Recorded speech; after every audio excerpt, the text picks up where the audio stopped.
Surat Bhestan police station વિસ્તારમાં નોંધાયેલા સાપરાધ મનુષ્યવધના ગંભીર ગુનાનો ભેદ ઉકેલી પોલીસે ગણતરીના કલાકોમાં જ આરોપીને ઝડપી પાડી કાયદેસરની કાર્યવાહી હાથ ધરી છે.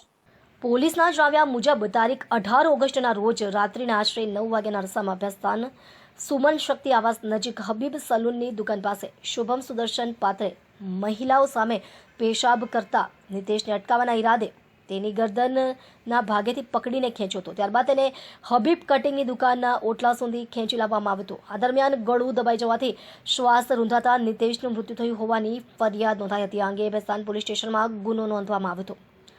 દરમિયાન એએસઆઈ મયુરભાઈ ખોડાભાઈ તથા હેડ કોન્સ્ટેબલ સચિનભાઈ હસમુખભાઈએ ટેકનિકલ વર્કઆઉટ અને હ્યુમન ઇન્ટેલિજન્સના આધારે ગુનામાં સંડોવાયેલા અન્ય આરોપી શુભમ સુદર્શન પાત્રને ઝડપી પાડ્યો હતો. આરોપી સુરતના પાંડેસરા વિસ્તારમાં આશીર્વાદ સોસાયટી કમલા ચોક ખાતે રહેતો હોવાનું તથા મૂળ ઓડિશાના ગંજામ જિલ્લાના હોવાનું પોલીસ દ્વારા જણાવાયું છે. આરોપીને ભેસ્તાન પોલીસ સ્ટેશન ખાતે લાવી તેની વિરુદ્ધ કાયદેસરની કાર્યવાહી હાથ ધરવામાં આવી છે.